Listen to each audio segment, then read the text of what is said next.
tinoda kuti tiremekedze Mwari tichakamira tifarire baba vedu, the bishop of the house, Baba Reverend Jiriji pamwe chete na amai. Tinokufararai ma leaders mese, tinokufararai vatungamiriri mumadepartments akasiyana siyana, tokufararai. Ingoti kumunhu padhuze newe wanirwa nyasha dzamanera ano, womupa mukana wokugara. Mwari achitiitira zvakanaka. Hedebeshia dabaras. Glory be to God. Mumwe mutauri mushoko raMwari anoti, if God is for us, who can be against us? Kana takutoita izvozvo tinenge takuti touch me and see God. You touch me, you see God. Kana Mwari ari kuti tuvi rwedu, ndiani angatirwisa? Hallelujah. Manheru ano ndichaparidza inonzi tiri muKingdom Power imomo, ndichada kuti nditsanangure the power of association. Power of association. Tese titi power of association. Mwari unotiitira zvakanaka manheru anaya. Nyasha dzaMwari dziwande kwatiri. Basa redu iri nderekutoramba uri mumweya, ukasuduruka mumweya zvifambe zvakanaka. The power of association. Hallelujah. Mwari achitiitira zvakanaka. Vangane vari kuti Mwari ngaaone zvokuita neupenyu hwedu. Tinotenda manheru ano. Toda kuti titange nebhuku yaJona chapter number 1. Jonah chapter number 1. Ukandiroverawo verse, verengai verse number 1 and 2, then we tinoona kuti tinofamba sei. Jonah tobva tazoenda kuna Genesis chapter number 39 verse number 3. Timboverenga ipapo, then toona toita sei. All right. The word of the Lord came to Jonah, the son of Amittai. Get up, go to the great city of Nineveh and preach against it, because their wickedness has confronted me. Verse number 3. The word of the Lord, however, Jonah got up to flee to Tarshish from the Lord's presence. He went down to Joppa and found a ship going to Tarshish. He paid the fare and went down into it to go with them to Tarshish from the Lord's presence. Come go to verse number 7.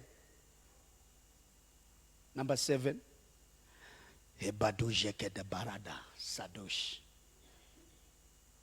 Come on, the sailors said to each other, let's cast lots. Then we will know who is to blame for this trouble we are in. So they cast lots, and the Lord singled out Jonah. Tinokudza Mwari. Dola kuti tiende ku ande kunaso. Let's go to Second Kings chapter number 3. 2 Kings chapter number 3. Atingotamba ine ma verse number 7 wayatona. Ande pa verse number 7. Verse number 7, 2 Kings. Then he sent a message to King Jehoshaphat of Judah, the king of Moab. He has rebelled against me. Will you go with me to fight against Moab? Jehoshaphat said, I will go. I am as you are, my people as your people, my horses as your horses. Zikapaza spacho paninyaza ndrukuda. Debeshia da barada dije brede edebosh. Then he asked, which route should we take? Joram replied, the route of the wilderness of Edom. Verse number 11.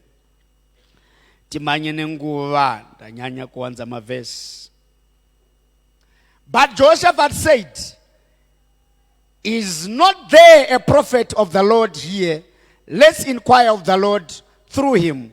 One of the servants of the king of Israel answered, Elisha, son of Shaphat, who used to pour water on Elijah's hands, is here. Skip one verse, verse number 12, to pay right up. Verse number 13. However, Elisha said to King Joram of Israel, we have nothing in common. Go to the prophets of your father and your mother. But the king of Israel replied, no, because it is the Lord who has summoned us 3 kings to hand us over to Moab. Mwari atitre zvakanaka. Mwari atitungamirire. Chingondisira verse number 14 papa. Ndozoona ndoita saying. Mwari ari mubatsiri wedu. Hallelujah. Hallelujah. Power of association. Mu kingdom ya Mwari mune rinonzi simba rekuassociata. The power of association. Right from the beginning, in the book of Genesis, Mwari vapedza kusika Adam. Vane mashoko avakataura Mwari vakati, zvandapedza kusika Adamu uyu hazvina kunaka kuti munhu agare ari ega. Ndichamuitira, I want this being to associate with another being.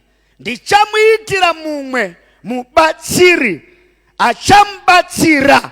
Hazvina kunaka kuti munhu asocialize ari ega. Ndichamuitira mubatsiri. Right from the book of Genesis, Mwari wakagara warongedza nyaya dzekuti vanhu ngavave ne association. Hallelujah. Tandopinda muna Exodus. Mwari ngatirangarire nhasi tichaitirwa zvakanaka. Tapinda muna Exodus. Muri kutumwa Moses vanhu vachibuda vachienda kunyika yeEgypt. Bible shoko raMwari rinoti nguva dzamasikati they were associating with a cloud. Rakanga richipa a shadow kwavari kuti varege kutsva neheat. But nguva dzemanheru they were in association with a fire of cloud. Rakanga richivavhenekera pese kwavanga vachienda. But ukazoverenga Bible rinokutaura kuti pane time yekuti vaIjipita vakanga vachiteverera vana vaIsraeri. To the extent yekuti vana vaIsraeri vakanga vakutoona kuti tinogona kuparara panapa because vavengi vedu vasvika kwatiri. But Mwari vakabva vauya neshoko ravo vakati musatya kuburikidza naMozisi nokuti vaIjipita vamunoona hamuchavaoni zvekare. Ivava vanhu vari kukuteverai hamuchavaona zvekare. Ivava vanhu vari kukunetsai, ivava vanhu vari kukurwisai hamuchavaona zvekare. Muri kurwendo kuenda kuKenani, but kune timu iri kutevera iri kuti kwaari kuenda aende, asi denga riri kuteverawo richiti kwaari kuenda anoenda. Hazvina basa kuti une hama dzine nharo, hazvina basa kuti kune vanhu vane manyawi. Kwauri kuenda unoenda. Kana vakaronga ngavarongere pasina. Kwauri kuenda unoenda. Ndokubva Mwari vaIjipita vaswedera padhuze. Dambudziko rangu ndinoparidza ndichipinda mweya. Vaswedera padhuze. Ndobva vanyatsoswedera padhuze dhuze. Vane emu yekuuraya vana vaIsraeri. Bhaibheri shoko raMwari rinoti Mwari wakaunza imwe association. Hana mashanda bosha. Wambotaura kuti vaIjipita hamuchavaona zvekare. But pa moment iri kutaura Mwari vanhu vari kuramba vachivaona. asi Mwari ari kuti hamuchavaona zvekare, but muridzi wenyaya ari kuvaona. Ndine vanhu here manheru ano, kune zvinhu zvokuti ukatarisa zvinoita kunge zvaramba asi izvo zvakatopera kare. Ndine vanhu here manheru ano, kune dzimwe nyaya dzinoramba dzakamira izvo dzakapera kare.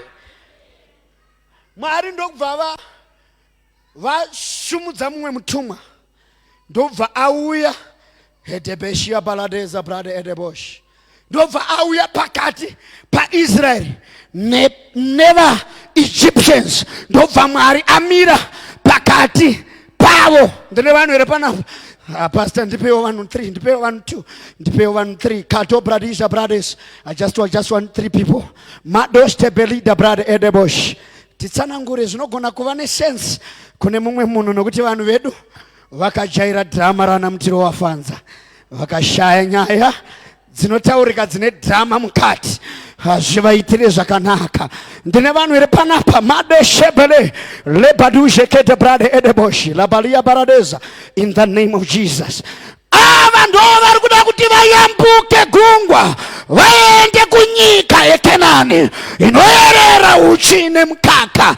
Mukomana ndobva abudiswa muEgypt, ndobva atanga kufamba, asi ava vari kuuya vachiti haukuende. Baba, itaise munoda kubata, iwe uchiramba kubatwa. Iwe rambawo kubatwa, rega kungofamba, ramba kubatwa. Right, zvakadai so. Mira apa baba, mira apa, dzoka apa zvishoma. Uya akamira apa. Imi swededzai ruoko rwenyu urwu makatarisa kuda kubata munhu. Aha, uyu ndobva acheuka. Tarisa, uri kuona zviri panapa? Ndobva apiwa assurance. Swedera kumbishana zvoma, dzoka mbishana. Menekia balados baladi ekedebeshia bala legedesta balekonosta balekio blodosa ba ebeshta. Ndobva uyu audzwa naMwari kuti vaIjipita ava vauri kuona, ndida kuvabvisa, hauchavaona zvekare. But hazvidzivise uyu kuramba achimuona. Ndobva uyu paari kunzi hauchavaona, ndo paari kunzi hauchambofa uchivaona, uyu ndo paanobva anyatsa kuswedera kuratidza kuti zvauri kuvimbiswa izvozvo hazvishande kusaiti kwedu. Ndine vanhu here panapa, warota hope dzakanaka, waprofitwa, unosangana nembavha dzinoita sedzinoramba zvakataurwa naMwari, waprofitwa kubudirira, basa rinoita serapera zvichiita sezvinoramba nezvakataurwa naMwari, asi Mwari akatanga basa mauri, akatendeka kuripedzisa. Asi Mwari anosiyira zvinhu parodi, yaatanga anopedza, yaapedza wakaitanga kare. Anotenda manheru anongati amen. Amuchavaona zvekare. Mwari ndobva anogadzira association yake hedabaria baradaza bash. Uyu ndobva ati regai ndibate, ita seunobata, mira wakadaro. Mwari ndobva ati I want to associate you with an angel that will cause darkness to this person, and the same angel will cause light to this man. Madabashika bahaso.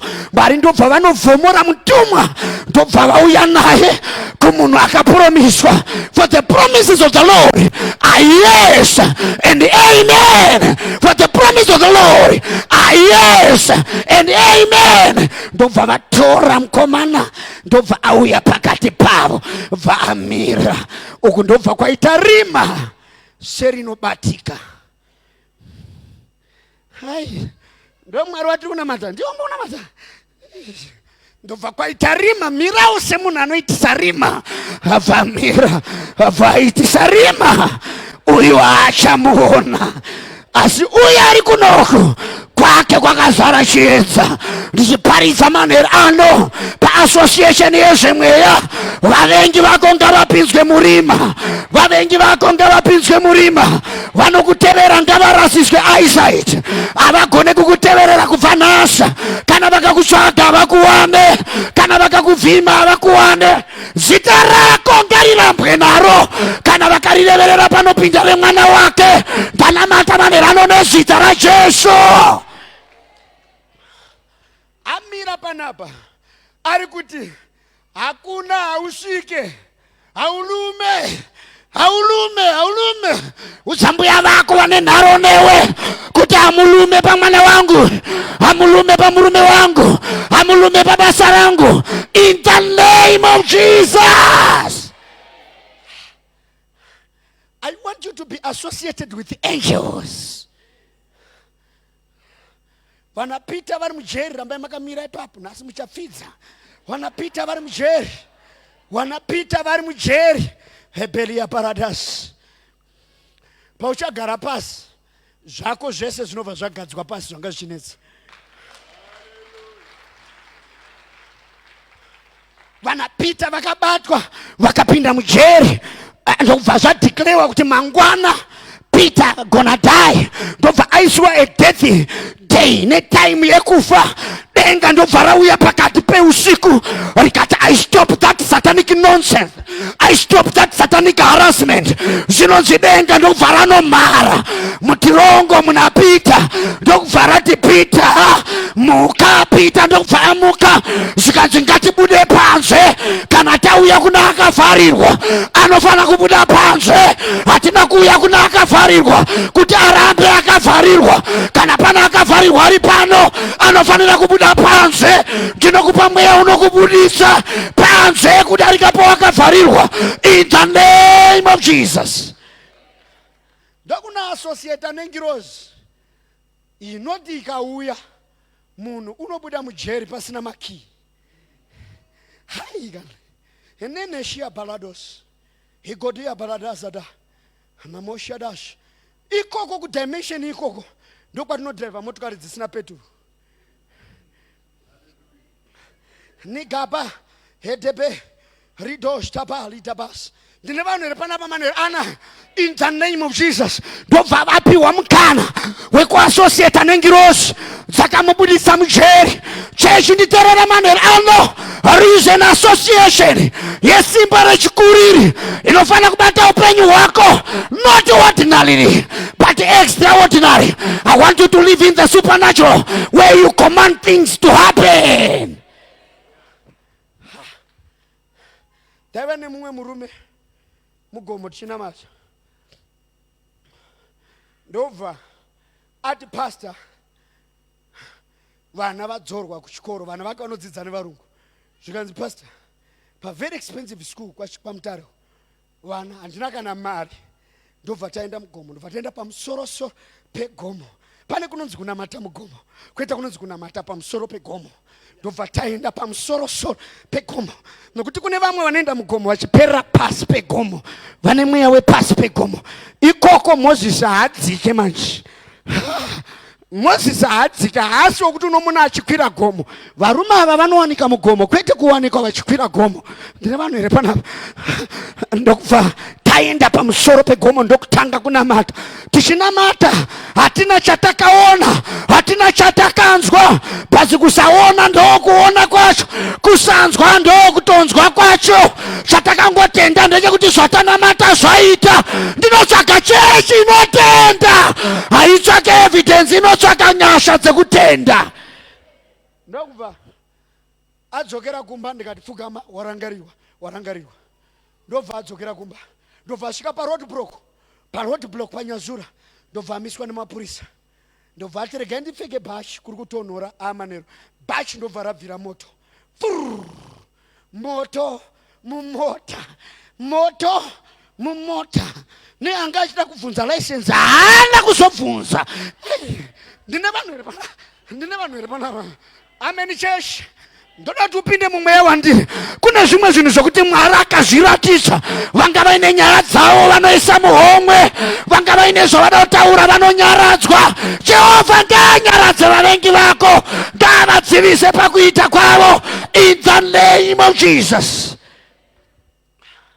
Ukada kundiroya uchinditukirira pachikuwa cha mbuya wa mai wa sekuru wa tete wakabereka tezvara wako, haunonditukirira uripo, your tongue will cleave to the roof of your mouth. rurimi rwako runonamira paunoti tashunda favor ta ovati ta.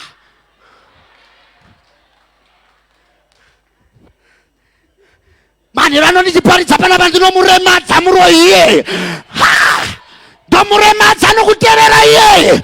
Ndinovadhumanisa misoro yavo pavari ipapo. Zvavanoronga hapana kana 1 chichabudirira, hapana kana 2 chichabudirira, hapana kana 3 chichabudirira. Ndobva aenda kuchikoro, adarika nekuchikoro bva aenda kumba kwake, bva asvika kumba ndobva atambirwa naamai zvikanzi thank you so much, mabhadhara fees, marisitsi, vana vauya nemarisitsi. Hava avhiringa zvikanzi bva afona ndikati usakomende namoshia da sadaka, usakomende, nyarara, tenda Mwari anoibhadhara. Izvo zvokuti zvinofamba sei hazvina mafambiro, but zvinofamba zvisina mafambiro. Ndokutopiwa marisitsi zvikanzi une vana dhedhi, but pamauya maenda kubhadhara mubva mauya mapaka mota mukabhadhara mukauya mukati pachi marisitsi tikatopai mubva maenda. Asita kuti timirei mamuna umira apa munhu ari mugomo ari kunamata Mwari ari kuziva. Rinonzi bhabhi ndinoziva zvamunoda musati makumbira. Denga rikati munhu ari kuda marisiti, unogona kuva nemari asi isingakwani zvinodiwa parisiti, saka bheda tumupe risiti yacho. Ndobva denga raendesa mota yemunhu nemunhu wacho, Midokadia Paletiza Alites, ndobva raendesa ari munhu wacho. Aika ndoda kuti upinde mandapinda muka. Ndobva raendesa munhu akasvika akabhadhara akaverenga, iye munhu wacho ari gomo. Vakarisita mari yemunhu ari mugomo ari panzvimbo. Munhu ndokutomutsa mota key on, ndokuita mota dzedenga dzina mavhiri dzinouya nevakomana vanobhadhara fees vakomana vari mugomo.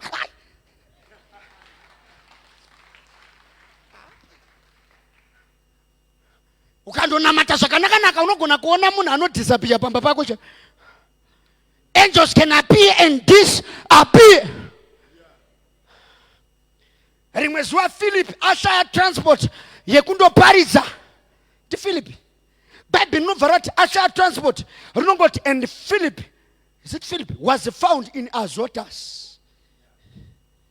Ndobva azongoonekwa achitoparidza rukarenga ruenemi ashaya transport kungonyarara ozongonyuka wapa uri kuda kuenda.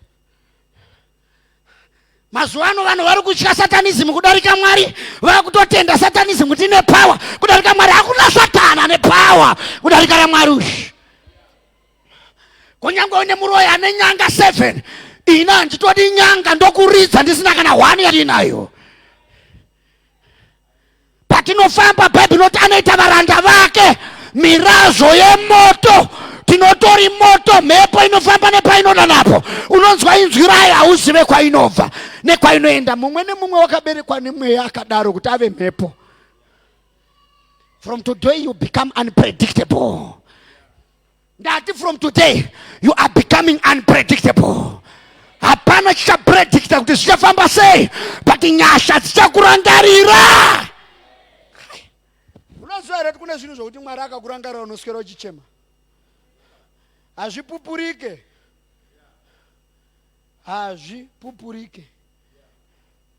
Baba takamboshaya mari pamba, takagara namai, ndatora mari hapasina pamba. Avhata rekani mbotarisa masutu, ndokuona muine 700 nyowani, ma100 1 2 3 asina kumbopetwa akamira nehomwe.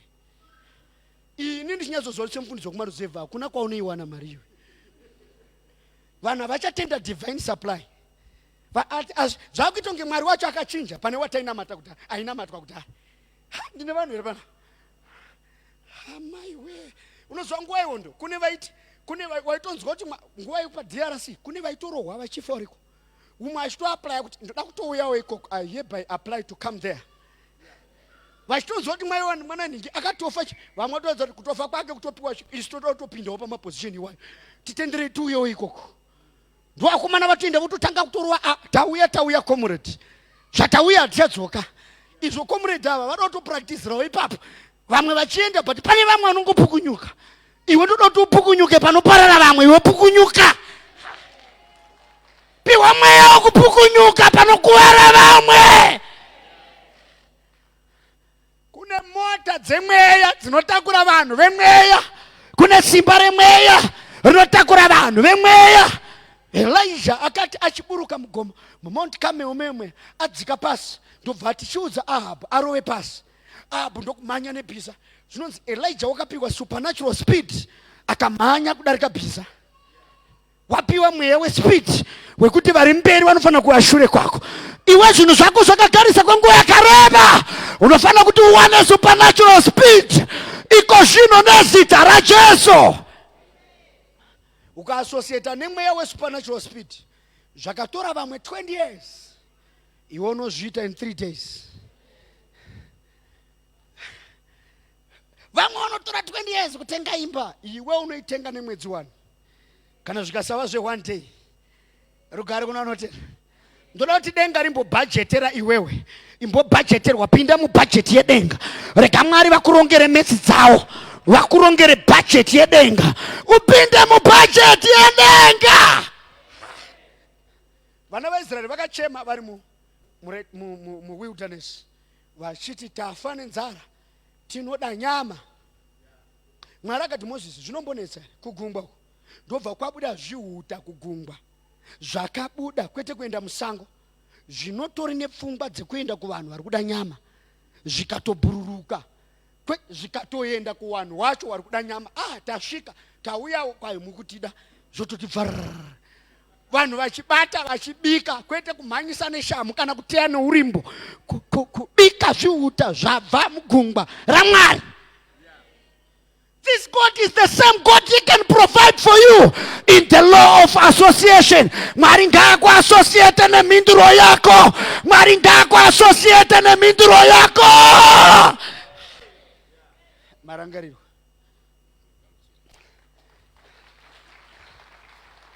Rambai muripo. Ndiri kungokusimbisa ichete. Rambai muripo. Nene shada balano selebe shaba libali amanda masadosh. Kuna vanhu vanofana kupupura pakati penyu pa revival ino kuti kuna association yemweya yakapindira pandiri yakandibata vana baba nana mai association ine payandiendesa avana kuzoonekwa futi vaijipita Mwari akavavharira vese Mwari uya anouraya mamiliyoni chaanogona kutoridza inzwa vachibuda kune ngirozi yakatoti varamba matatya vanti mnatumira matatya vakaramba kuabudisa akatumira ropa vakatumira nhunzi vakaramba Mwari akatumira rima vakaramba kuvaendesa Mwari akati it's okay hazvinetsi kuda kugona munhu ngaafirwe munhu akafirwa anoita decision yakanaka zvikanzi nhasi pindai mudzimba dzenyu urayai mbudzi imi munenge muchigocha ini zvandichaita usiku ndichatumira mutumwa achauraya mafirstborn uyu une mabirth certificate evanhu vese vari mudzimba waiuraya firstborn kana baba vako vari firstborn waimuka vakaenda kana iwe uri firstborn wakarora firstborn waimuka mese maenda nemwana wako firstborn kana tsano wako ari firstborn waimuka tsano futi vaenda pamusha mumwe chete kana mbuya vako natezvara vako vari mafirstborn waimuka musipo mese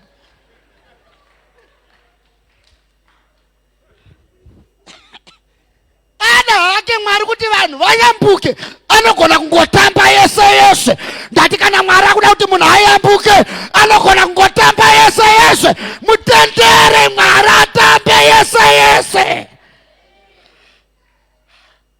varume vana baba nana mai zvemweya pane pazvinotangira unogona kundoona chanza ari matangiro emakora ane mvura yakawanda ugobvunzwa ugotaura baba mari kunetsa ndakangowedzerwa 100 rand kubasa iyoyo ndochanza vanhu havasi kuona ndochanza chako iyoyo ndo chanza. Denga rine parinotangira kana rakuda kuita zvevanhu. Chimwe chanza kungomuka uchifara usina chauri kufarira. Ungonzwa kufara hapana chauri kufarira. Mukufarirei hapana.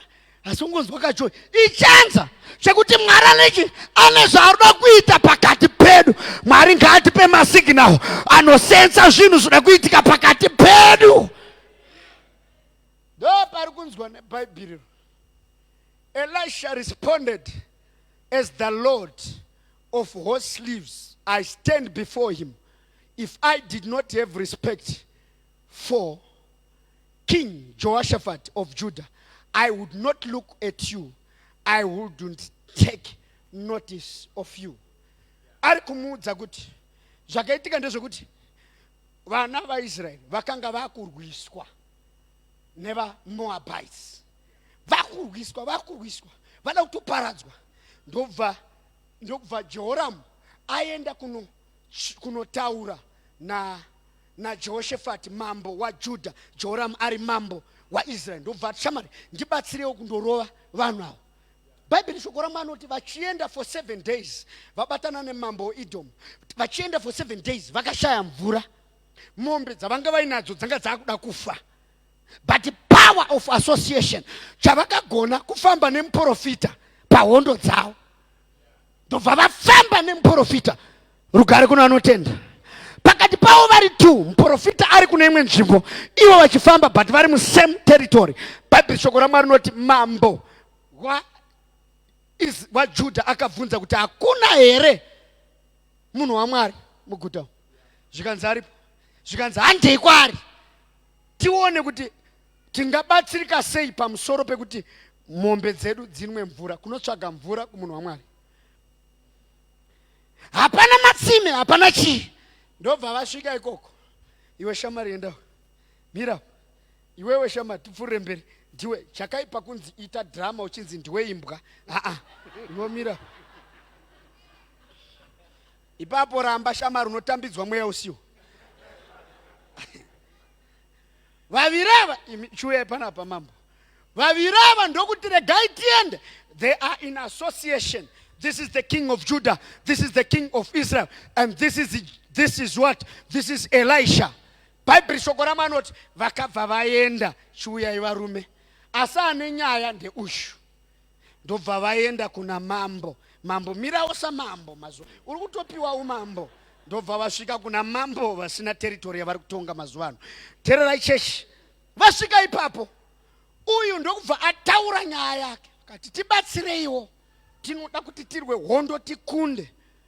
Uyu ndobva ati iwewe nenyaya yako handigone kukuprofita.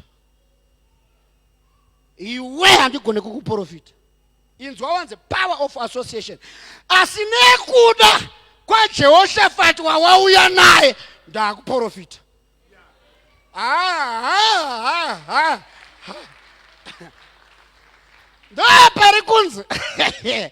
Elisha responded, as the Lord of hosts lives, I stand before him.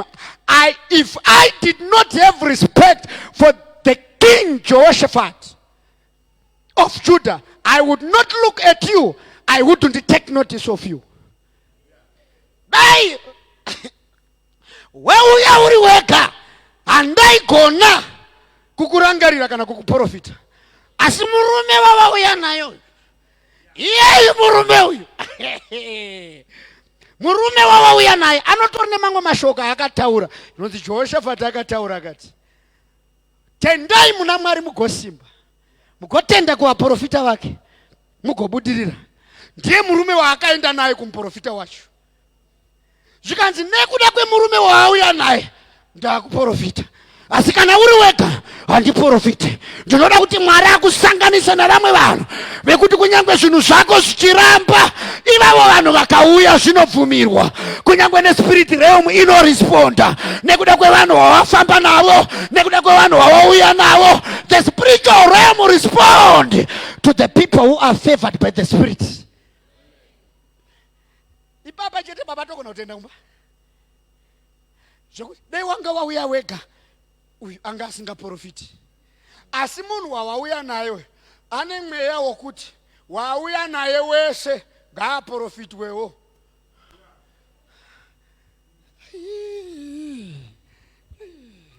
Wauya naye wese ngaaprofitwewo. Pane vanhu vokuti kungowadzana navo unomuka uri kubasa. Maiwe, handi zvese zvinoda kunamata, zvimwe zvinoda kutongoendwa newe. Ndine vanhu iri pana. Amen mapostori. Izvo zviri kuasosieta nehandituma kuzoparidza. Une mamwe maraisa unofana kutowana musevhisi inoyi just because you are here. Pane zvimwe zvinhu zvaunofana kungowana. Hanzi, dai kwanga kusiri kuti wauya wega, ndanga ndisingakurespect. In fact, I don't respect you. I have nothing to do with you. But just because you know, you manage to identify yourself with the people who can be associated and begin to provoke the spirit realm to cause a prophet to come down. I would rather prophesy. Amboramba dedi kuti handiprofite zvikanzi pakati basi nokuda kwemurume wauya naye ndipeiwa hapu ndiprofite. Ndobva apiwa, ndobva ati Jabara, Redige, Kadula, Imegedesh, Kaligos. Ndobva ati mvura muchaiwana, haisi kunaya asi muchangoona mvura yakazara. Number 2, vavengi vako vese vari kuparara. Asi ukauya wega hapana chiprofita. Ndoda kuti Mwari akupe vanhu so vane capacity yekuti mukabatana maoko muchinamata denga rinoburuka nekuda kwemunhu wauinaye panguva iyoyo. Vana vese vaIsraeri, garai pasi, vana vaIsraeri vese vakaita right yekupfuura nepaRed Sea nekuda kwepresence yaMoses. Because you are part and parcel of the road. You have got the ability to cross this Red Sea. Ende kune vamwe vanhu vakabuda vasiri vana vaIsraeri vakangotevera vakatosvika pakutopoya vakatopoyawo Red Sea nekuda kwekuti varimo muvanhu vari kuitirwa zvinhu. The law of association inoita kuti mumwe munhu asaite dikita rakawanda pari kubuda vamwe ziya. Paya pamunoti Mwari uchadya uchiziva, kune vhesi inoti Jehovha anopa vake vavete vasinombobuda ziya racho. Rakangona nemavhesi ekuzviomesera chete. Nguva dzese wakasara dhara rako nemavhesi ekuzviomesera. Jehovha anopa vake vavete. Power of association. Ndenga akasvika panapa nyaya dzinopera idzi. Maiwe zvangu. Pane mumwe mukadzi wokuRoma akafirwa nemwana akauya tisata nemwana here. Vapinda mba. Takati nemwana tasati. Tanga tina ishi. ShekuRoma chimukadzi chekuRoma sochibva chati pfe. Shwanza mwana we afa. Ndikati chii zvikanzi mwana wedu anga akaiswa pajangano rerufu. Saka zvinonzi vakambodya kwanhenga asi jana ranga rakwana kwedu. Ende murume wacho akatutora kuti kwauri kuenda ikoko ukasvika ukadzoka hausi mukadzi wangu. Kureva kuti ari kuziva izvi sejanganyo. Kugara hedu so baba vanhu vanoronga madhiri. Panyika apo vamwe vanofamba namatachi anofema kudai. Pano mumwe munhu akaimura mumwe munhu so paservice station mana ndikaita ndapinda chichi zvikanzi unofunga kuti zviri nyore uya pano ndobva angovhuriwa sore vaona pane dachi kari kufema vaangovharirwa panyika apa.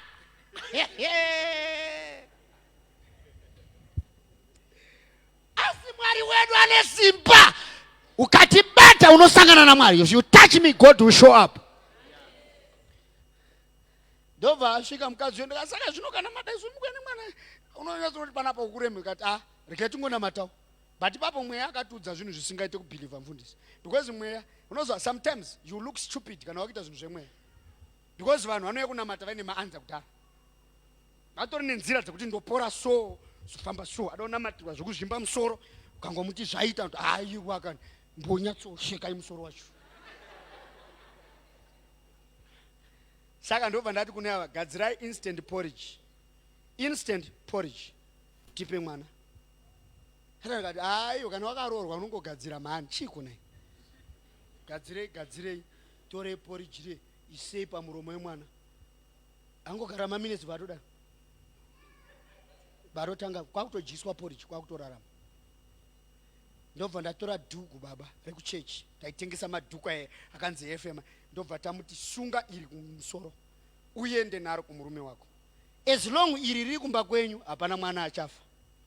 Dhugu zvinenge stupid so but dhugu che rega dhugu pana zvaunomboita hakadi kutsanya iva naro dhugu. Association yake iri papower rakatendwa. Paulo akasvika pakupa vanhu endesa zvatopera kenza iyoyo haina zvainoita. Ndobva baba vapopota anomutsirei mwana asiri wake chii chamurwadza ipapa. Ndikati chandirwadza ndechekuti uda kudya mwana mumaraini mandogara haudyi. Kunyange ari wako hauna right yekumudya ichigara mumaraini imomo.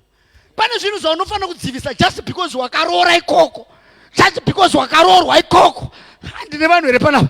Pane dzimwe tsika dzeko wakaroora dzinofanira kungomira just because wakaroora ikoko, just because wakaroorwa ikoko. Some things should not continue to happen. Power of association. Though iri kunzi naRuth, amai mwari wenyu mimi achava mwari wangu. Mwari wani? Kana ndakuda kuti mwari ndobvunza kuti mwari wenyu nhasi munaye moti ndoti hapo. As long mama gogo vaine mwari wavo inini covered. Mwari wenyu mimi ipapa padi kuparidzwa ipapo. Mwari wenyu ngatisachinja ivhesi achava mwari wani wangu. Imimi mukamushaya inansisina. Saka itai serious muchizoti mukava vanhu tu. Imimi neni nana wandiri kukava. Imi mwari wenyu imimi akaita zvinhu zvangu zvanaka. Mukadzi ndopa akachallenjeka akati kune munhu ari kuona mwari pandiri. Ndobva azvi-associate kumunhu ana mwari. Ndobva vazofamba vese vachifamba rwendo. Zvikanzi wakachienda unonhonga munda, anonga munda. Ndobva audzwa kuti usachinje munda. Usachinje munda, usachinja chechi. Pawanhonga ukatenderwa ramba uchinhonga ipapo. Butsu nyowani inorwadza kupfeka. Ngasazvimbisa zvigunwa mheno zvichafamba sei. Ndobva nhonga bva adzoka zvikanzi ndiani saka ndiboa zvikanzi nhasi tuchinja syllabus enda undogeza usanonhonga uende kumunda kwacho manerana. Usarambe. Association associate nechembere dzinoziva matricks, dzinoziva manotes ekupinda mumba. Ekuti Boaz haisi type yokuti inokuti sisi mirai pa I love you. Aiwa kana uchida kudhira na Boaz mupindire. Ndobva usiku wasvika, asi zvinhu zvemweya so zvakaoma. Ndobva usiku wasvika, ndobva musikana aenda nyawa. Apa mapera kuti zvikana basa remapere. Katarisa. Unoziva zvakaoma kugarira kusvika zuva ranyura uchiona kuti munhu ari kurara papi. Kumuloketa paarara usiku chete. Pasina malaitsi apa kumunda musi mulocation. Rara ndavhura vatoti pfe. Ari kuti ndiri kuzviita ndichitemba mbuya wakataura. Zvinhu zvangu zvina mbuya mukati. Handifoire mbuya havafoirawa. Mana pane zvanoda kuti muone zvamusiri kuona. Ndobva apinda. Hukone muchinda anzwa perfume. Dzakachidzwa. Pane zvikunhuhwirira muno. Kundoti mechisi pa. Tarisa kudai zvikanzi ai. Ndini. Zvikanzi usazvipe mhosva. Usatombozvipa hako mhosva kuti wapinda sei wateta chinhu chakanaka. Usazvipe hako mhosva. Uri kuona here kuti kune power iri kudriver. But amana. Mwari ndakuitira chinhu chakadaro. Aufani kunyanyonetseka stereki denga ngaringogadzira dzimwe mesi. Ini ndozva ndotenda kuti kana zvaoma Mwari anozongona kutamba. Ndobva mukazvikanzi okay, ngatitorongai marriage. So tichigara tese anditi katisingagari panapa. Unoendawo munda wacho. Chanyatsokuratidzai kana kwachena. Pari zvino ngatingorara imbichana. Chimirira kuti kunze kuita sei? Hapana I love you, I miss you. Kumba kwedu kune mushini unobhendesa mabhanana. Kune gejo rinorima richimwaya maapple. Aiwa. Just like that. Zvedenga zvina ukangogona kuzviassociate unetseke.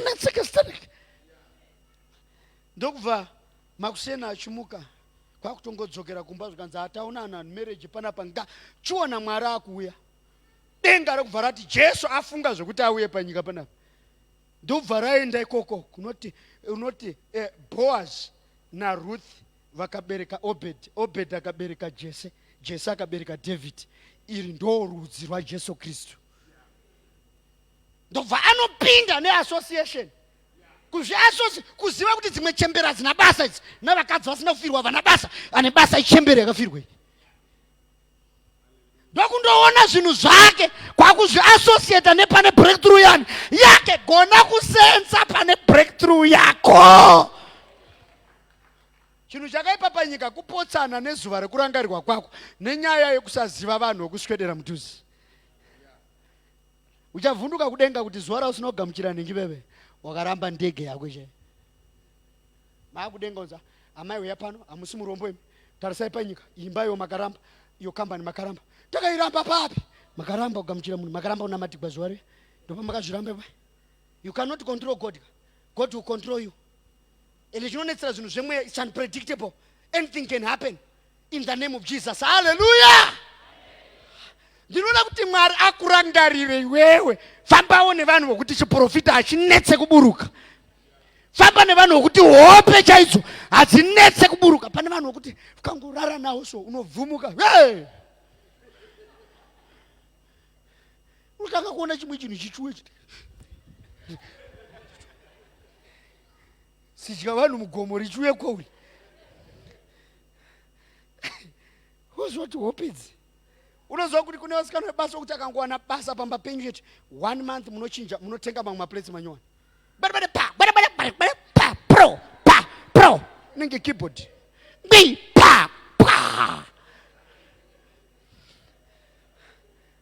Asangana nemweya wekuparadza. Une vanhu vokuti ukamupa motokari so haimbodi 1 hour inenge yatofa. Baba klacha ichapinda baba. Iwe tinosi klacha nula mazuva eshe. Iwe wapinda nhasi 1 hour klacha isitombopinda. Uchasvika pepo unonzoti klacha ichinhuwa yacha yapiswa. License hakusi kudriver ka. Kuti une license doesn't mean kuti unodrive. Kuzoregedzera mafuta nekubhalansisa apa hapana kuna kundoita nyaya.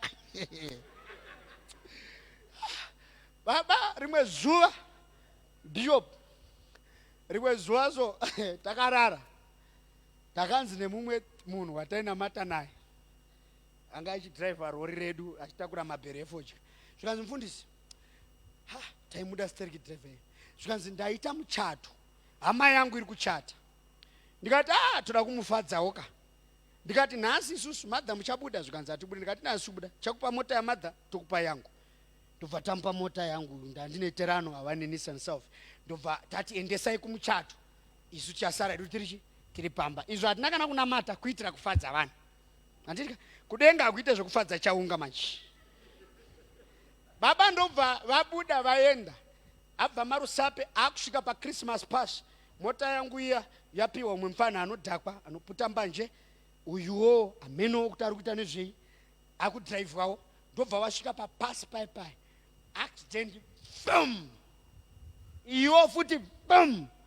Isati yarovera ndakanzwa ndakarara zvikanzi Tashu mota yako iri kuita accident paChristmas pass right now. Ndobva ndati madha ndine mashoko andanzwa hanzi mota iri kuita accident paChristmas izvozvi. Foni ndobva yatopinda. Halo mudhara taita accident paChristmas pass. Ndozona to ndobva ndazomubvunza mamunani zvikanzi mudhara musanyanyonetseka ndikutoziva munhu aitisa accident pana kamungachembere mota yese yakapinda inoita accident saka kapinda imomo mota yangu yatove neright yekuita accident. Nokuti yazviasosieta kumunhu ane mweya wacho. Rugare kuno anotenda. Panyika panapa kune vanhu vanopa vanhu minyama. Kana even ukasati amen zviripo izviro izvi. Pamwe ndiwo zvacho zvikutokutadzisa kuti amen kuti. Zviripo zviro izvi. kune vanhu vane minyama ukuthi ukawirirana naye unobhoroka, unoshaya kana chingwa chaicho chaicho unochishaya. Ngwarira vanhu vanouya mudhuze mako. Ndine vanhu here vanhu. Reka ungowirirana nevanhu vese vese Mwari ndaakupe nyasha dzekupinda panobhadhara. Kana uchiwirirana navanhu ngazvikubhenefite kwete kukubhenefitinura.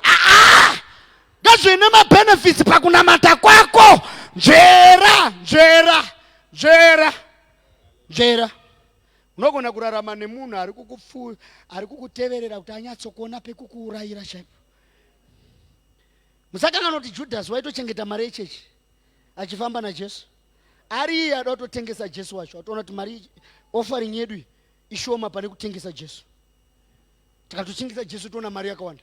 Kusvika Jesu atozozarura kuti pakati penyu ipapa kuna achandipandukira, kana munhu achizokupandukira usamunamatire. Ngaapanduke akanotonzi ita zvawainga nokurumbidza. Ndizvo rugare mapostori. Ndiri kutaura kuti pakurarama kwako ngwara. Pane munhu akapinda motokari achienda achibva panyazura achienda achibva Marusapa achienda kunyazura akusvika pa 10 km peg. Munhu anga ine mota driver akashedzera kuti izvo aiwa manga muchida renyu rokuti muteverere. Zvino apa hapana chokutevera. Ndobva aenda munda mumwe mukadzi anga achine mbiri yekuroya. Ndobva anotema muti imomo. Zvikanzi uriko tema muti uri kutemba chi? Zvikanzi ndiri kutemba kwandiri kushandira mazuva. Kandiri kushandira uko pana zvamunombondita. Zvekuti mukaramba muchiita nharo next week munogona kuchoka gumbo. And this woman achingozvifambirawo hake bva adonha bva atyoka gumbo. Uri kuona kuti ari kutenda. Unozoti vanhu venyika vanototenda kudarika vanhu vedu vechechi vazhinji vacho vanongwenda pakutenda. Vanotenderera havatendi, vanogara mukutenderera havatende zvinhu zvemwezvi. Ndikatokuudza kuti uya panapa ubata wapora izvozvo hauzvitendi. Asi ukanzi simudza hapwa tikubaye majekiseni 3.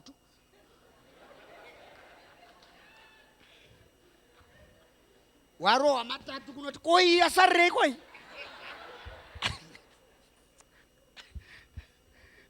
Ramasuka ndichipedza kuparidza kune rinonzi power of association rekuti ukarigona kupinda mariri Mwari akanyatso kukuassociate zvakanaka unomuka uri pari nani.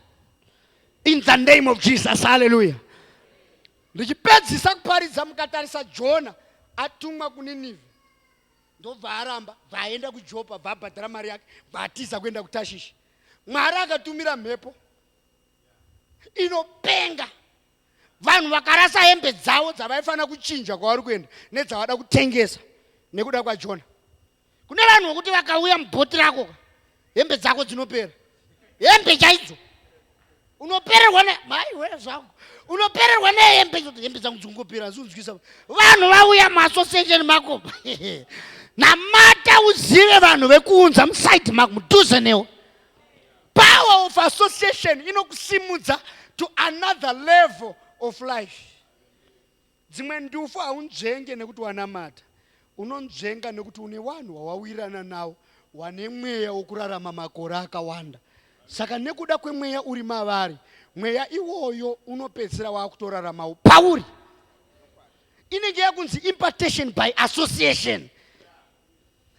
Kana uchida kuita fambi hapadi college yefambi, unongonofamba nefambi manheru unotoona kuti hembe ndakapfeka haite. Wakutodimbura mangwana mukafamba mese wakutotsvaga gwishu. Next week watoene groove out. Autrenewe wega unotoona kuti let me match the dressing, let me match. Kana fodya chaiyo unotanga uchivhara mhino ukafamba naanoputa uchimbovhara mhino pezera wakuvhurira 1 fodya pezera ungoti akautsaka pechitu unokwa kuti akonhasi hamuna kuputa sei uchiita kuti iwowo topedzisira ndiwo wakutoputawo. Ndinoda kuti Mwari atibatsire manherano atisati aenda kumba tigone kuva this power of association. Mwari ati associated to the right kind of the spirit. Kunotori nezvakawanda zvaunofana kuachievha muguta rinori, but type ya association yako can limit you. Sometimes ndainamata kuchechi, ndakanzwikwa ndichinamata, Jehovha ndonamata ndikumbira umuntu ndichita sei. Ndakaya ndikabatwa nemumwe zvikanzi, baba izvo hazvinamatirwe, wiriranai nevanopa minda yacho. Ndobva ndanzi inini ndakatomboshanda, handitombori mukomiti inopa minda, saka ndichakunzwirai iyoyo prayer chisiyana inayo, namatirai zvimwe. Association, power of association, power. Ndaipotsvaga injini yemota, ndotsvaga injini yemota, mota yanguenda chi apa ndikutogara nemunhu ane mbiri injini idzodzo. Kanzi injini yamukotora ndikati ZD30 yekombi caravan. Zvikanzi aiwa mirai musachatenga ndinokupai, tinayoko injini yedu nemota yake tisita accident, so uyai mangwana mutore. Ndikati shuwa pese pandaitenderera, just associate yourself. Associate yourself. Kana kurorwa chaiko azviasociate. Kune vanhu kuti ukaasociate nawo wambofoka rorwa. Vakaziva uri kudanana naye vanobva mucrash, washinga here? Iwe amena ako isasinotaura zvakawanda tozozi ndisi takakonesa, but ungokuyambirawo akubayira zani ndewako. Zvivindi zvauri kuita izvi, zvivindi izvi, regari nyarara yangu ukunyarara, handiti watotaura wotaura ka. Ndakatsiura umwe mukadzi, ndakati izvi hamuna pamwiri kungoita kamimba pastatus nako ka 1 month futisana zvakabhadhara, imbomira kuadvertisa kamimba kako, kamimba kako akasati kakura ka, imbomira. Ezvinozvi manje vauya manje vauraya kamwana kaimudumbu mumanye. Dzimwe nyaya chengeta sorega ungofukunura hapwa pese pese. Havasi vanhu vese vanofanira kuziva progress yako, havasi vanhu vese vanofanira kuziva nyaya dzako. Zvimwe vhara vhara hapwa yako, saregedze vanhu vese vachingoziva zvese zvese. Namatatisa zvinoti ziva zvinoitika mandiri, hausi pastor. Rugare kuna notenda, rugare kuna notenda. Kune vanhu kuti uchiwirirana nawo so zvinhu zvako zvinezvi vakaziva kuti unobuda neapo vanobva vanovhara. Baba ini ndakamborongerwa, thank you, you prayed for me, you know. Ndakamborongerwa chinhu chakaipa pasi pezuva. People wanted me to die. Number one, they wanted to erase my name. Panyaya dzekuparidza. They sit down, they plotted. I was shocked, baba. Kuti munhu aindifonera, achindifonera, baba izvozvi ngatinamate, ngatimuke midnight tichinamata. Ngatimuke, da kunamata ndoti aiwa musanamata. Mumwe wombasa redu irori. Ndokuzobva vamwe mai vauya kupupura akati, baba ndoda kuti muone mameseji ari kutumirwa napastor Nengi. Tazvanzi, tumutadza bandiro kukumbira kushandisa imimi, tongoshandisa imimi, then we pay you. Ndikati, this man. Ndakatombomubatsira nemari yangu munhu uyu. Denda ndakatrena karati ndaimuendera. But munhu uyu ndozvakaita panyika pano, ndozvapakaita panyika panapa. Pane vanhu vanoita zino irema, ukaona imbwa ichizhinya haisi kuseka, igadzirira kurumwa. Kone imbwa yati rika kuti nhasi yabuditsa mazino ese kunze, uda kutorumwa. Kuzhinya kwembwa kurumwa kwako. Baba vakazondinamata, we are praying for you, unokunda. But baba ndakazozvipira ndikamufonera. Ndikati, hey you bastard. You are a bastard. Zvikanditazvo ndikati ndini pana zvaunombondita. You are a bastard. Wakaipa moyo, une moyo unenge waFarao, waHerodhi, unoti kana modzokera uyai nepano tozokuitai makorokoto, iwe chizoruda kundiurayira mwana wangu. Kana modzoka uyai nepano tizokuitai makorokoto. Makorokoto kana muchimaita madi ungogara matumira. Makorokoto anotumirwa ka? Ko zvino zvokuti dzokai nepano tiite makorokoto. Iye aine pfungwa dzekuuraya mwanakomana waMwari, kusvika Mwari vati tizaine mwana uyu muende naye Ijipita. Mozodzoka kana Herodhi uyu afa. paakafa Jesu, kana Jesu chaakatonzitiza vamwe vanhu watumo iwewe aiwa tiutaurawo aiwa Jesu chaizvo Jesu baba bishop kune vanhu kuti kunyange mukavanamatira zvinenge havatendeuke naMwari akati wakoniwa. Nyange ukanamata zvinenge kuti ngaatendeuke ngaandide munhu mumwe akakupotsa nechidhina mangwanani kuisa demo. Baba wangu akandiudza izvo. Kaona munhu akupotsa nechidhina next time anogona kuisa demo. Namata chenjera senyoka. Upfave senjiva. Kana wakuchenjera tora character yenyoka. There's a character of the snake yaunofana kuti ubate kana wakuchenjera. Nekuti kune vanhu muassociation imomo vanoenda vachitaura nengei uchivharisirwa so pamukadhorako ovhara. Samuitire munhu iyeye. Ndine mumwe munhu baba gandigotaura tobva tagara pasi. Baba akabvisa mari yakawanda so bvisa mari yeye. Ndobva kwaita mumwe munhu akatoenda nehwesiri ndobva uyu munhu aita zvepfiwo ndobva anovharisirwa kuna supplier. Zvikanzi munhu iye wamuri kusupplier apa aitotora nechikwereti apa ari kushandira Mwari. Zvikanzi munhu wamusupplier akatobuditsa mari yakati. Asi ukazotarisa munhu wacho so hagi kuseri kwehagi kune kudzvanywa. Yonodzamana ngatibatanei kubatana makabatana asi munogona kunge makatobatana pahuro chete.